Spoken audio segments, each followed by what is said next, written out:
Este podcast tiene nombre y apellido, Culebrones TV, y su padrino, Alberto Gómez, nada más y nada menos que el escritor de Gata Salvaje, entre otros éxitos que toda la comunidad de habla hispana en Estados Unidos, además de Latinoamérica, han sido protagonistas junto con sus grandes musas. Bienvenido, Alberto Gómez, a Culebrones TV. Gracias a ti por la invitación. Yo feliz de compartir con toda la gente que nos va a ver y pues contigo, que desde hace muchos años ya me has estado entrevistando y siempre he quedado muy agradecido con tu trabajo. Podemos iniciar este nuevo podcast de Culebrones TV paseándonos por tus éxitos y he elegido, por supuesto, el número uno. Imagínate, hace 30 años y todavía seguimos expresando hasta cuándo Abigail, ¿no? 31 años exactamente.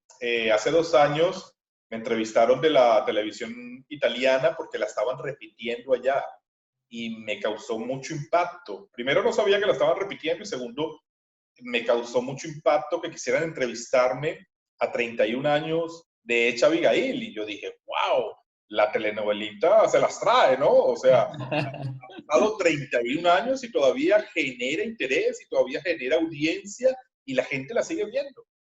¿Cuál crees tú que haya sido, porque es una adaptación, ¿no? La idea original es de Inés. ¿Y cuál ha sido ese condimento que tú le pusiste a esa Abigail inolvidable, que al punto que te llamen de Italia para recordar 3 décadas de este maravilloso culebrón? Mira, yo creo que uno de los grandes ganchos fue el elenco. Era un elenco de gente muy talentosa y de gente muy bella. Todo el mundo era bello en Abigail. Luego tenía mucha juventud. Yo me acuerdo que le metí muchas escenas en la playa con las muchachas escapándose del colegio y todo eso como que fue muy fresco, ¿no? Y bueno, obviamente la pareja Catherine Fernando enamoró al mundo entero.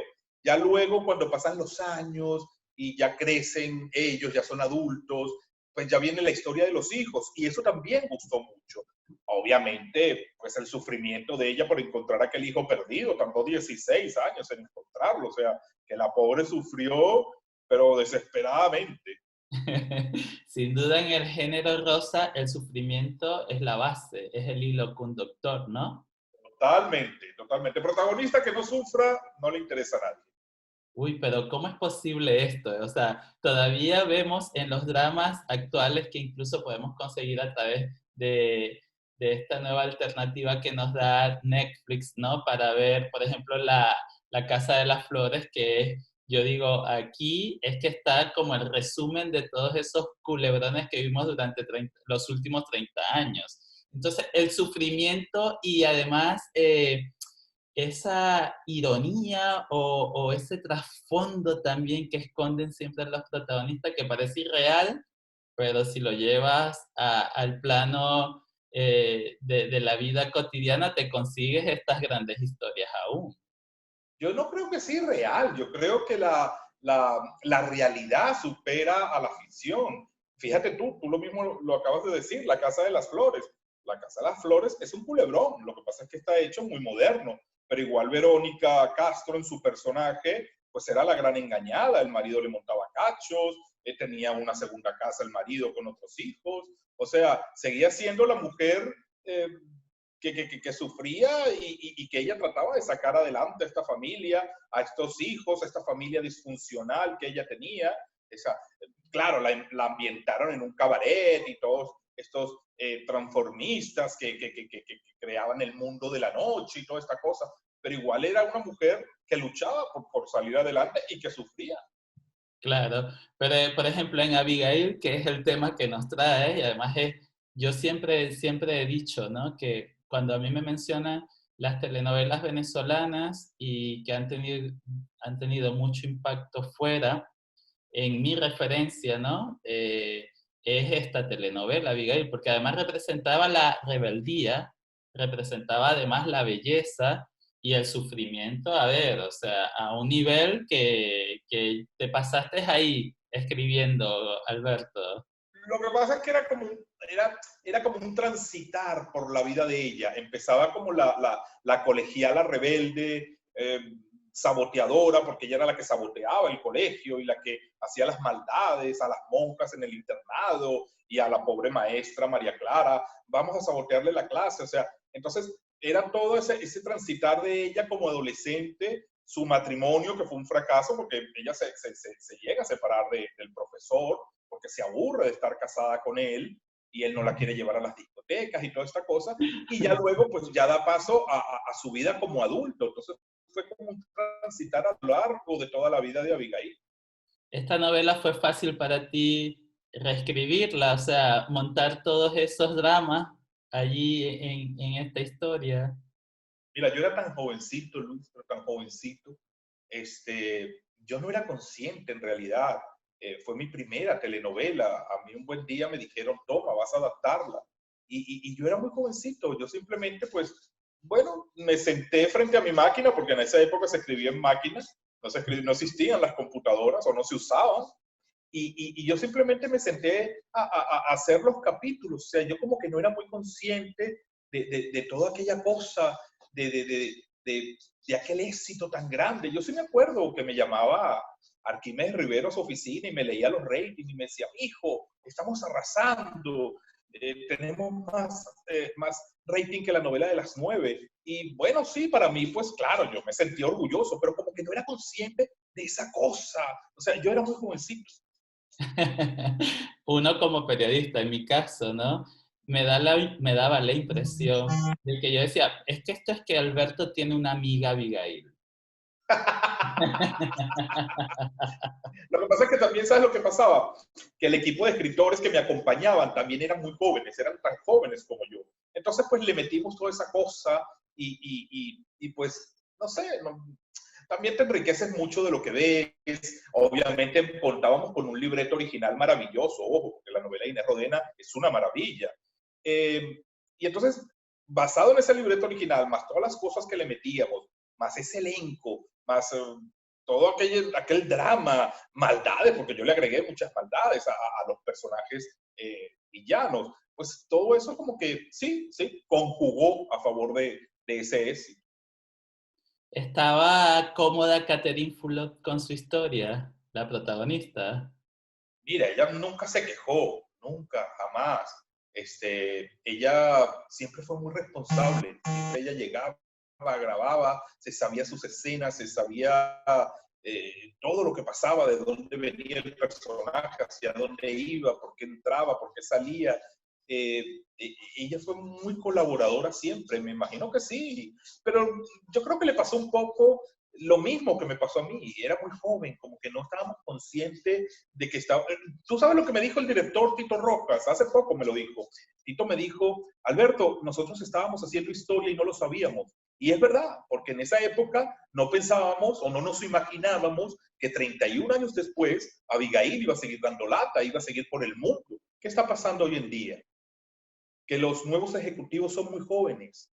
Entonces, estos nuevos ejecutivos, estos nuevos productores no creen en la telenovela. Entonces se van más hacia esta cosa horrible e infame que yo califico, que son las narcoseries, donde elevan la imagen del narco y lo convierten en héroe. Mm. Se está dando un mensaje Es terrible. peligroso, muy Ahora peligroso jugar con... pero muy peligroso. Ahora todo es violencia. Me causa mucha gracia o no lo termino de entender, o sea, me confunde que ponen 80 groserías en cada parlamento, pero le bajan el volumen. Entonces, ¿para qué le ponen las groserías si le vas a bajar el volumen? O sea, no Claro. entiendo, ¿no? Entonces, sexo explícito, no sé si es que a los escritores le da morbo ver a los actores teniendo sexo, pero mucho sexo, mucha violencia, mucha mala palabra, mucho asesinato, 40 muertos por capítulo. Entonces, no es que haya dejado de gustar la telenovela, es que ya no la hacen, porque los productores son muy nuevos. Entonces, ven la telenovela como algo añejo, como algo con olor a viejo. Entonces, ya no la hacen es por eso. Y quieren hacer cosas modernas y a la final, yo no creo que traspasen la barrera del tiempo. Yo no creo. Así es. ¿Qué rescatarías tú de Abigail para que se pueda entrar otra vez en una nueva dimensión de la telenovela rosa? O sea, ¿qué destacarías tú o qué rescatarías de esa historia de Abigail? Que eran novelas muy familiares, era una novela muy familiar, Luis. La podía ver toda la familia, la podía ver desde el niño de 5 años hasta el abuelito de 80, 90 años. Era una novela, o eran novelas, hablando de todas las de esa época, que sentaban, reunían a la familia frente al televisor. No había ese miedo de que, cuidado, va a aparecer una escena muy dura, muy fuerte, que va a carcomerle la mente a mi hijito de 5, de 7 años. O cuidado, que va a aparecer tal actor desnudo haciendo sexo con la villana. Eso no existía. Entonces, eso es lo que se rescata de Abigail y de las telenovelas de esa época. Lo familiar, lo bonito. ¿Te exigieron a ti en la historia que la escribieras o te dejaban a título personal saber cómo ella iba a reencontrar a su hijo? O sea, o te lo dijeron para vender más la telenovela o fue tu idea original de cómo ella iba a rescatar al hijo o iba a recuperar a su hijo. No, acuérdate que eso venía de un libreto muy añejo, pero muy añejo. Entonces, yo respeté mucho el original, porque el original era tan bueno, pero tan bueno, que yo no lo alteré, yo lo respeté, yo lo que hice fue enriquecerlo. Le agregué personajes nuevos, le agregué pues muchos exteriores, muchas situaciones de esa época con la gente joven, pero yo respeté el original. Entonces, en el original ella encontraba al hijo tal cual. Yo me acuerdo que cuando Cheito entra a robar a casa de Abigail sin saber que es su madre, eh, él entra y necesitaba robar porque tenía que operar a su madre adoptiva, que le iban a amputar una pierna. Y entonces el medicamento era muy caro y él entra a robar a la casa de Abigail, que así es como se reencuentran y toda la cosa. Y aquel famoso final de capítulo con Fernando Carrillo, que era el padre, apuntándolo con una pistola y diciéndole, te voy a matar, maldito ladrón, sin saber que era el hijo. Y entonces ella le gritaba muy dramática, no lo mates, es tu hijo. Yo me acuerdo que ese final de capítulo, bueno, elevó el rating a la estratosfera. Y yo me acuerdo que en esa época, fíjate lo cuidadoso que se trabajaba, ¿no? En esa época había una comisión de censura en RCTV. Y a mí me llamaron, a mí me llamó la comisionada de censura y ella me llamó y estaba horrorizada. La señora Flor, me acuerdo que se llamaba. Y ella me llamó y me dijo, esto es horrible, ¿qué mensaje estás dando? De un muchacho entrando a robar a la casa de sus padres. Ella estaba horrorizada. Y entonces yo le dije, ¿qué tiene de malo? Es parte de la historia, es la manera de ellos encontrarse. No, pero estás dando un mensaje a la sociedad de que hay que robar. Y yo le digo, pero él lo está haciendo para salvar a su madre adoptiva. Y entonces, al final ella lo entendió y claro, el capítulo salió al aire y vino volando por las nubes el rating. Pero fíjate tú que hasta había una comisión de censura, cosa que hoy en día no existe y por eso vemos tanta barbaridad en la TV. Fue muy costosa esa producción por tener tantos exteriores. Para No, no. nada, para nada. Acuérdate que eran telenovelas básicamente de estudio. Y yo me acuerdo que a mí yo te puedo mostrar, no los tengo aquí, los tengo en otro lado. Yo te puedo mostrar los libretos y en las portadas a mí me contabilizaban el número de decorados, me contabilizaban el número de actores sin contrato, o sea, destajo. Yo no podía pasarme de 5 actores a destajo. Yo no podía tener más de 7 decorados por capítulo. Eran telenovelas que se hacían con las uñas, pero ¿qué pasa? Que tenía una magia que el libreto, tenía una fuerza esa historia que no hacía falta una gran superproducción. Claro, porque claro, después vamos viendo con el tiempo, ya iremos revisando tus otros títulos para descubrir cuál ha sido la que más dinero ha costado también, ¿no? Porque yo sé que te las traes, Alberto. Poco a poco también las décadas han cambiado y también las exigencias del público también cambiaron. Pero sin Ah, duda, no, bueno, más de una vez me llamó un productor a decirme, estás loco, me pusiste en una novela de aquí en Miami, me acuerdo que puse un tigre, que un tigre se comía a uno de los personajes. Y me dijo, estás loco, ¿cómo me vas a poner un tigre? ¿No sabes cuánto me va a costar el tigre? Se pagó. El tigre fue, pero sí costó un dineral. Bueno, esas son las claves del éxito también, porque Claro. mucha gente te señala de extrambótico, de extravagante, o sea, porque realmente eres un hombre con gustos muy particulares. Pues no sé, yo siempre, no es que sean gustos particulares o que sea estrambótico, yo solamente trabajaba pensando en que esto le iba a gustar al público. Mira, cuando se hizo el final mismo de Hilda Brands en Abigail, aquella mujer que la entierran viva y ella despierta ya enterrada en la urna y ella grita, sáquenme de aquí, no sé qué. Pues, era una cosa que uno lo hacía pues para crear un impacto, pensando en agradar al público. Entonces Claro. no es que fuera estrambótico, sino que uno trabajaba con esa visión. Esto va a gustar, esto se lo tengo que dar al televidente. Yo pensaba que tú eras como Pedro Almodóvar, que leía las noticias y aquello que le parecía muy sórdido lo metía en la telenovela. Algunas cosas sí. porque eso de la muerta viva de Hilda Brand, ahí saliendo de que estoy viva. Mira, me pasó con La Gata Salvaje, ya hablaremos de La Gata Salvaje, pero te voy a adelantar esto.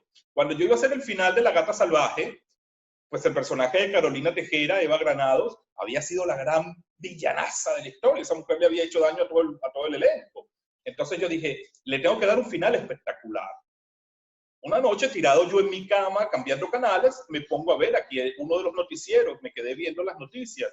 Y entonces, una de las noticias era que una casa frente al lago se había metido un cocodrilo del tamaño de esta sala y se había metido en la piscina. Y al día siguiente, cuando la familia fue a nadar a la piscina, encontraron al cocodrilo en el fondo, muy orondo, muy sabroso allí. Y entonces yo dije, wow, qué peligro. Y ahí me vino la idea. Yo dije, si esta gente se mete y no ve al cocodrilo, pues obviamente hubiera ocurrido una desgracia. Y yo Claro, dije, ya está, este va a ser el final de Eva Granado. Se la comen los cocodrilos en los Everglades. Entonces sí, muchas cosas las sacas de la realidad. así es. Yo hacía la introducción también porque a mí me han marcado muchas telenovelas que he visto a lo largo de 30 años, porque antes de ver los cómics veía telenovelas. Y justamente estoy haciendo este podcast en homenaje a todos esos escritores y a todos esos títulos que de alguna manera me entretuvieron durante 30 años. Y claro, Abigail es que yo veía muchas Abigail después en mi vida. Como muchas, Abigail. O sea, veía muchas características de ese personaje en personas que me rodeaban. O sea, yo ficcionaba cuando iba al colegio. O sea, yo sabía que en mi salón había una Abigail, la que se enamoraba del profesor, la que alborotaba el salón. Entonces, uno estigmatizaba a la gente como, ah, no, esta es Abigail. Te lo creo, te lo creo, te lo creo. Y bueno, y a la que es muy dramática o a la que trae una historia y que viene con el mismo cuento siempre y que va y viene con lo mismo, le dice, ¿hasta cuándo, Abigail, no? Sí, pues sí. Sí, tienes totalmente la razón. Es Claro, verdad. pero eso forma parte de qué? Del impacto que tuvo la telenovela en la audiencia y que permanece en el tiempo porque de verdad se convierte en un fenómeno. O sea, no puede ser, no soy yo solamente el que se quedó con eso. O sea, yo he visto que a lo largo de la historia se sigue hablando de esto. Y fíjate, Catherine Fulop nunca se va a poder quitar de su currículum ni de su fama a Abigail. Ah, no, por supuesto. Ella hasta el último día de su vida va a ser Abigail Guzmán, por supuesto. Me causa mucha gracia lo de la famosa frase, vas a seguir a Abigail. Cuando yo la escribía en los libretos, yo jamás me imaginé que esa frase iba a quedar como parte del léxico de los venezolanos. A mí me ha pasado que he estado hablando con alguien que no saben que soy el escritor de la telenovela y por X o Y razón han dicho, vas a seguir a Abigail.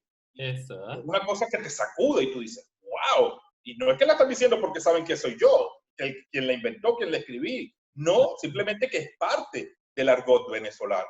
Y pues sí, son cosas que te sorprenden de verdad y que Ojo, no te imaginaste que iba a suceder.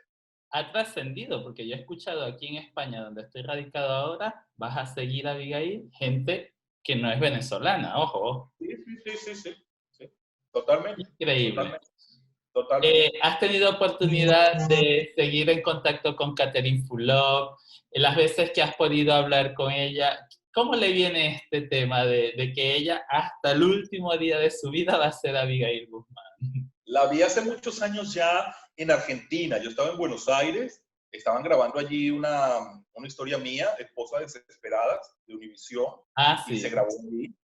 Y entonces me llevaron a conocer los decorados y toda la cosa, la calle fabulosa donde montaron todas las casas. Y entonces ella estaba presentando una obra de teatro y educando a Rita. Y yo la fui a ver al teatro y bueno, habían pasado ya bastantes años de Abigail y nos abrazamos y aquel cariño. Hace poco un amigo, Ricardo García, quien hizo El Látigo, hizo también un programa a Homenaje. través de Facebook, que se llama Conexiones, donde nos reunió a gran parte del elenco. Ella no pudo estar por el cambio de horas entre la Argentina y nosotros, pero ella nos mandó un video muy bonito, pues recordando anécdotas, mandándonos besos a todos. Ella está consciente que va a ser Abigail por siempre y obviamente pues me imagino que para ella un orgullo haber hecho un trabajo que trascendió en el tiempo. Claro. ¿Alguna anécdota, algo que de verdad todavía habrán espectadores y periodistas y seguidores de telenovelas que no saben de algo de Abigail que no salió a la luz? Se grabó algo que no vimos, un personaje que decidió salir de la telenovela, porque siempre hay este tema, ¿no? De que, lo mataron porque ya no querían al actor dentro de la telenovela, o, ¿sabes? Todas estas historias backstage que uno no se entera.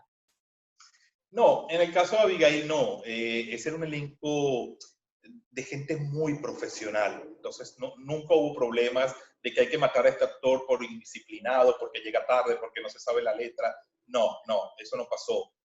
Anécdotas hay muchas, obviamente. Pues la novela se empezó a grabar de un día para otro, en los mismos decorados de La muchacha del circo, que fue la telenovela anterior, que se cortó abruptamente por un problema de derechos. Entonces, un buen día nos dijeron, se termina La muchacha del circo y en 72 horas hay que empezar a grabar una nueva telenovela. Y fue cuando se decidió hacer Abigail. Entonces, el mismo elenco de La muchacha del circo pasó para Abigail.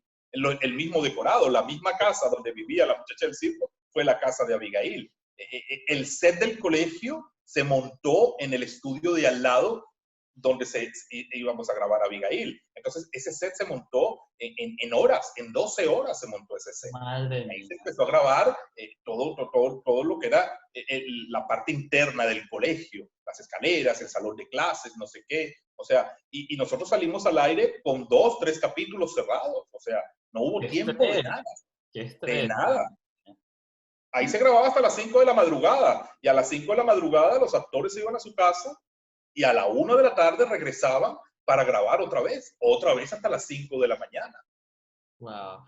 Pero me imagino que ese elenco, eh, que además pasó de la anterior telenovela a este, se tuvo que adaptar a todos los cambios. O sea, le sería un poco raro todo esto de pasar de un día a otro, a otra historia, a otro personaje, a otro look. Pues mira, en el caso de Catherine, se quitó el traje de gitana, porque ella es la muchacha del circo, hacía una gitana, y se puso el uniforme del colegio. Ese fue el único cambio. O sea, es que fue así. Fernando no se hizo ningún cambio porque estaba igual en las dos novelas. Nada, es que fue una cosa así, fue una premura de que hay que salir al aire. Te digo que salimos al aire con 2, 3 capítulos cerrados. O sea, La suerte de haber tenido el problema con los derechos a crear una de la noche a la mañana. ¿Y quién desempolvó la historia? ¿Quién fue el que eligió y dijo, esta historia, móntala ya? el maestro de todos nosotros, Arquímedes Rivero. Imagínate, imagínate. Pero ese era el nombre original, Abigail. Cuando a mí me dijeron, la vamos a hacer, ya de una vez me dijeron, se va a llamar Abigail la telenovela. Sí, el mismo Arquímedes le puso el título y de una vez, desde el primer capítulo, porque hay novelas que empiezan con otro nombre en los libretos, ¿no? Sí, Y ya sí. después se decide al salir al aire que el nombre definitivo. No, este desde el primer momento decía, era Abigail, era Abigail. Y Sí, después otras anécdotas. Me acuerdo que Hilda Brands, que sabía que iba a ser Las Gemelas, el personaje de la villana tardaba en aparecer, porque toda la primera parte era María Clara, que era la maestra sufrida, víctima de las maldades de Abigail, no sé qué. Y sí me acuerdo que Hilda un par de veces me preguntó, ¿y cuándo aparece María Begoña? Es que no me gusta mucho ser de buena, yo quiero ser la villana, ¿cuándo aparece? Y yo le decía, ya viene, Hilda, ya viene. Entonces, esas eran las cosas en realidad que pasaban, pero problemas nunca hubo, nunca, nunca, nunca. nunca, nunca hubo. Muy bien. Bueno, me encantó poder rememorar contigo una historia donde comienza tu éxito. Vamos a estar grabando 10 episodios dedicados a ti, a tu obra, a tus obras, porque sin duda todas han pasado entre años y años, décadas y décadas, y has dejado huella. Entonces, este homenaje es para ti por esas horas de entretenimiento en mi caso personal y el de mucha gente. Muchas gracias por aceptar la invitación, Alberto. No, yo te quiero dar las gracias a ti, por favor.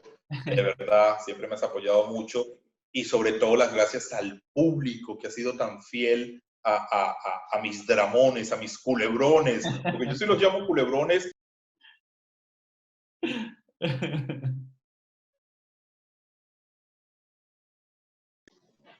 ¿Que tú los llamas culebrones?